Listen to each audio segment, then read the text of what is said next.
Oh, okay. A lecture I prepared for European finals of ICPC, just did it in Warsaw, but I didn't record it and I didn't deliver it like it should be delivered because I was sick. Okay, so, okay. Lecture is about how to become better in competitive programming, because it's like #1 question people ask me on Codeforces. So people come to me and say, okay, I'm stuck at Division 3, I stuck at easy problems, how can I be better in competitive programming? So I prepared this lecture to answer these questions. I guess it's a little bit short, but yeah, you will see. So let's go. I thought this would be net to record it here. Maybe for you it will be maybe more useful than for people in European finals. So let's see, let's try. Yes, you guessed actually, yes. So to become better in competitive programming, you need to solve more problems. The thing is, the more problems you solve, the better you are at solving problems. It just works like this. Yeah, so that's kind of the full story. Yeah.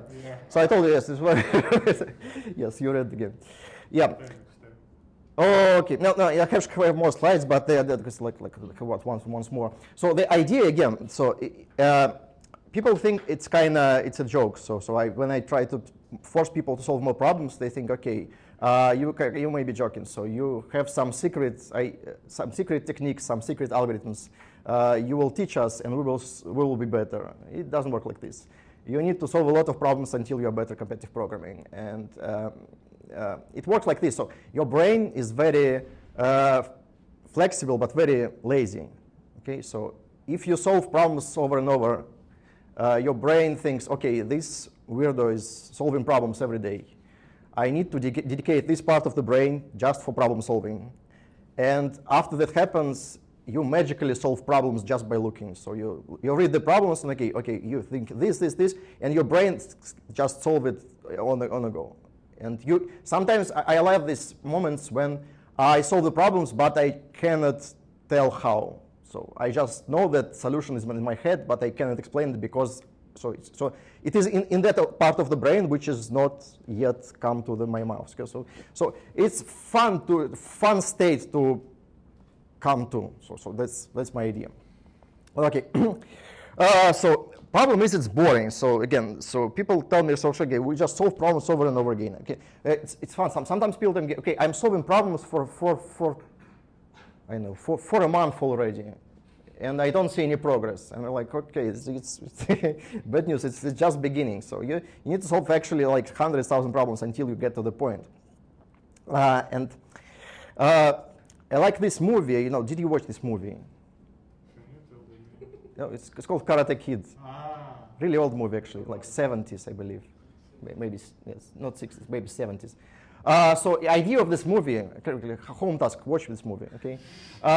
So there are two guys to my point. So that's Master Miyagi, and that's Daniel. And another Daniel. And he basically come to Master Miyagi, ask him to teach him karate. And Master Miyagi tells him something like, okay, but first you need to paint my fence. And he's like painting the fence for a few days, and then he finishes painting the fence again. Okay, now you teach me karate. Okay, now you could go polish my car. And he's polishing the car for a few days. And after some time doing this stupid stuff, he's come to go, when you will start teach me karate? And it turns out that all this process was actually teaching him karate. Okay, very philosophical story, actually. The thing is, so by doing this boring stuff, you actually form your muscles, and similar things happens here. So competitive programming is actually much similar to martial arts, if you think about it. Did you do any martial arts? No? Oh, okay, you do.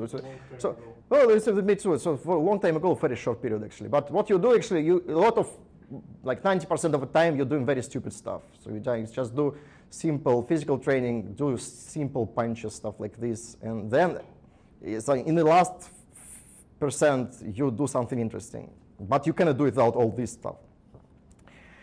Okay, which problems you need to solve? Okay, you need to solve a lot of problems. Let's talk which problem and why problem and how. So which problem you need to solve? Let's split them into 3 groups. There are problems which you normally solve, like if you're given this problem in the contest, so like these first problems which you normally solve, if you're in good shape, yeah? There are some medium problems. You can solve them or you don't solve them, depending on the moon phase, depending on your current mood, depending on which other problems you have. So may happen, may not. And there are hard problems which you don't solve. So you have this problem in the contest, even if you extend contest for a few hours, you don't solve this problem. So which problems you need to train on? Huh? Yeah, that's, okay, so it's good how you start from hard ones. Okay, so normally people tell medium one. Okay, so medium problems are kind of the main problems. So that's the main problem when you train. Yeah, so sometimes you solve, sometimes you not. So you solve them to get better at solving these problems. Hard problems are actually important to solve, because if you don't start solving them now, you will not learn how to do it. Yeah, so you kind of need to start solving this problem even if you're not that ready for it. Yeah, so you just start doing it slowly. Wait to the time when you can do it easily in the contest. Yeah, but what's even more surprising is that easy problems also need to be solved. So you need to also actually solve all of them. So to train on easy problems is actually also important thing. So many people don't understand it because easy problems. So no matter the fact. So if you solve them now, you solve them too slow. Yes. So if you remember, like last week we had a contest, and I solved this problem faster than you because I'm alone and there are 3 of you. Yeah. It shouldn't happen like this. Yeah. So easy problems should be solved very fast without any thinking, because if you spend too much time thinking on easy problems, you don't have enough time to solve hard problems. Yeah. So that's another thing that you need to train. And if you look at, for example, results of some Division 4 rounds, Division 3 rounds, a lot of people in the top of the scoreboard are not Division 4 people. Yeah. So people train on easy problems despite the fact that they actually know how to solve these problems. And they do it really fast. So if you look at the timings, I don't know. 0, 0. Okay, like 300 IQ, like solve all the problems in 43 minutes. Okay, so that's what you kind of need to achieve. So it's at some point. So after training, you just solve the problems like knife through the butter. So you just solve the problems one by one without thinking. Okay, and that's important. It's important for 2 reasons. First, you have more time to solve hard problems, and the second, that hard problems usually contain some parts which are kind of easy problems. So yes, it's just by solving each part fast, you kind of get enough time to solve the whole problem fast. Okay. Okay. So for example, today contest, a lot of problems are kind of easy. So and that's okay. So you just try to solve them as fast as possible. Okay. So when I give you some easy contests, it's not because I'm thinking you're stupid, just because I want to train you to do it faster than you do it now. Yeah. Yes, how do you train? Not today. So today we have a contest. You solve it as fast as possible. Okay, that's the plan. But when you train slowly at home, it's like another type of training. You try to do it. Try to figure out all the steps you need to do to solve the problems, especially for the problems you didn't solve during the contest. When you solve. Okay, just do all the steps, and after you do all the steps, you learn which steps you can skip. So because what a lot of beginners do, they try to solve problems as fast as they could, yeah, and they do it by missing important steps in problem solving. And then when you miss some steps, you do some stupid mistakes, then you need to redo everything. For example, with greedy algorithms, a lot of mistakes happens with greedy algorithms. So people look at the problem, think, okay, I think it can be solved using greedy algorithm. Okay, and then you immediately, because it's fun to implement, you go implement it. It didn't work. Yes, so you throw away all the code and start thinking from the scratch. Yeah? Then you just spend a lot of time doing some strange stuff. Don't do it like this. Yeah. So what you do instead, you think, okay, it's going to be solved with greedy algorithm. Let's prove it. Yeah. So that's something you do in the trainings. Yes. So let's prove it. So you take the paper, carefully prove that it's actually greedy algorithm actually works. Yeah. And then implement it, then submit it, then get accepted. Okay. What you do after some time of doing that, you can skip this part of proof, kinda. Yeah. So you just read the problem and think, okay, this problem looks like that problem, which so that problem I proved like this. So the same proof kind of works here. So probably the same greedy algorithm works here. Yeah. So you don't need this whole proof. You just get the idea of which algorithm should be which algorithm should be possible to prove with that approaches of proving that you used before. Yeah. And you kind of skip the steps, and now you do it much faster. So you read the problem, think, okay, this obviously should be by that greedy algorithm. So I do it, and that's it, okay? But you cannot do it without first doing this step, yeah? Is it clear enough? We hope it was clear enough. Let's make it messy. How solve harder problems? Important thing is upsolve problems. So some of you upsolved last contest, good for you. Try to upsolve all the problems you didn't solve during the contest, especially the ones which you, if you already read the editorial. If you read the editorial, try to implement it. It's always a good training just to make sure you understand the editorial at least. Yeah. If you didn't read the editorial, just don't rush it. So try to solve problem before you read the editorial. Just give yourself some time, sit, try to solve the problem. If you spend enough time and you don't understand what's going on, okay, read the editorial, but read it just part by part. So you read the first part, think, okay, so I missed this detail, so I missed that detail. Yeah, okay, the k is actually small, we can use it, okay, so and so on, yeah? And then try to restore the rest of the solution. So you don't read the whole editorial at once. So you read the first part and try to guess what is the next part. Okay? That's actually, okay, it's not how this AI is training, yes, so you you read some of the editorial, try to restore these missing parts, and then try to think how can you build the whole solution. Clear enough, okay. Problem that a lot of people have problem that don't see progress. It happens not for you probably. So for some of you already. Do you have already this problem? Not. Okay, well already have. Okay, so it usually happens when you already experience competitive programming, because when you just start off competitive programming, you learn a lot of new stuff every day, and you progress and you progress and you progress, and you're like, okay, today we learned dynamic programming. Okay, now we have all these problems I can solve. And now we learned all this, I don't know, DFS. Okay, all these problems I can now solve using DFS. And when you learn all this basic stuff, now it's complicated stuff happens. Yes, so now you need to learn how to use all these techniques to solve some complicated problems. And that's slow, and so your progress slows down, and it's hard to track it. That's the problem. It's actually happens something like this. So you kind of progress, but you see it like this, because you kind of see it in, so you see it is kind of the same graph, but with logarithmic scale, you see. So the problem is that you see yourself in logarithmic scale. So after some time, it doesn't, so you don't see that much progress. You solved like 100 more problems, but you're kind of still at the same point. You're not at the same point. You're better now, but difference is not that noticeable now. Yeah? Just take some time, give yourself more time to get some more knowledge. And compare yourself not to like yesterday, but to like a year ago, something like this, because real progress happens in months, in years, something like this. Yeah, for me it's even harder actually. Okay. What I try to do for myself to notice some progress when during the contest I solve problem and I think, okay, could I solve this problem like 5 years ago? Okay, this is for me. It's okay. Sorry, I'm old.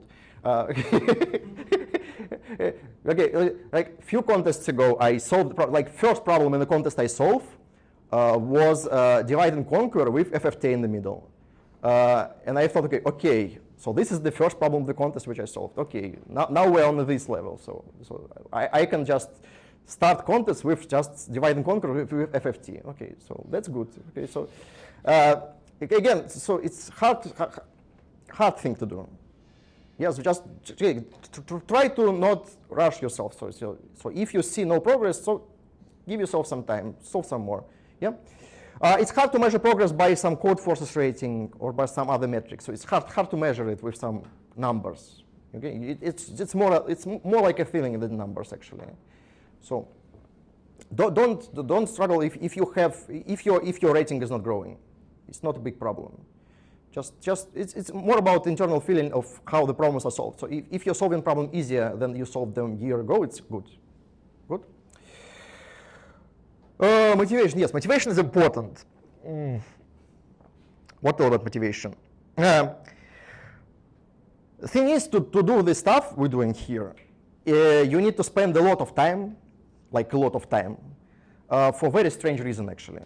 So if you think about it, it's hard to find some rational arguments why you can do competitive programming. Yeah, because, okay, so why you do competitive programming? It's fun.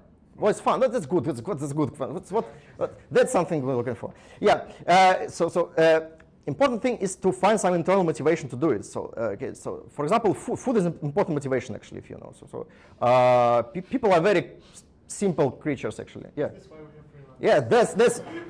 That's one of the reasons why we have trainings here now, because we have free food. So free food is very important motivation. Yes. Actually, that's something we did a lot when we did trainings with my team in St. Petersburg. So we have a trainings. After every training, we go drink beer and have some burger and beer, and we do it after every contest. Yeah. So you have this. Okay, in brain it's very simple. So you have this connection between contest and beer. Yes.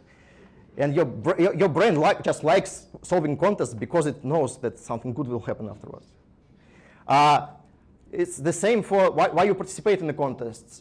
We participated once. We had a contest. It's called Google Hash Code. You know Google Hash Code? They don't do it anymore. That's good. Google Hash Code was a strange contest. It's not about algorithmic problems. What about more some optimizational problem? Not the thing that we normally participate in. Yeah, but they had World Finals in Dublin. Yeah, so if you advanced the World Finals, and it was not very hard thing to do actually for us, so it was approachable. Yeah, so if we advanced the World Finals, they will buy us four tickets to Dublin. Yes, and so we can go and say, okay, one day we need to write the contest. Yes, but other 2 days we can go to Dublin and then have a good time. Yeah, so find yourself some motivation, something good out of it. Yeah, it's hard to concentrate on just working. It's just boring. Yeah, it's not like this. One thing I would say. So okay, I want to have a good example actually. Did you watch figure skating? Yes, okay, so there's a girl, Alisa Liu just won, doesn't matter. Alisa Liu just won the women figure skating Olympic medal, yeah. So, so it's a cool story, it's actually a story for, they will make a movie out of it, it doesn't matter. So the thing is she dropped figure skating, then she came back and she do it for fun. I don't know how much fun is it, but she looks really like she's having fun. Yeah, I watched some interview of it from the trainings, and she trains a lot, and she smiles because they ask you how you do it. It's for a long time because she said because I like figure skating. I am having fun, and that's important thing actually. So I have the last slide. Have fun, yes. Having fun is important thing out of it. So if you're not having fun, you need to change something. So that's why we try to do something here. So I will try to have different contests, different activities here, because so just you have more fun of doing all this stuff. Okay, so if you at some point stop having fun participating in these trainings, okay, tell me. We'll try to do it a little bit more fun for you. Okay, but again, the important thing is to find internal motivation. So I cannot give it to you something. So I will try to make it as fun as possible for you here, but it's important that you find some internal motivation inside yourself. Yes. So because it will take a lot of time, making better will take even more time. So if you wanna get some really good results, it will take even more time. Hard thing to do. Okay, so I really hope that you will find some good. Okay, that's all. That's it. That's the final slides. That's my end of my motivational speech. Now let's go solve some contests. Okay.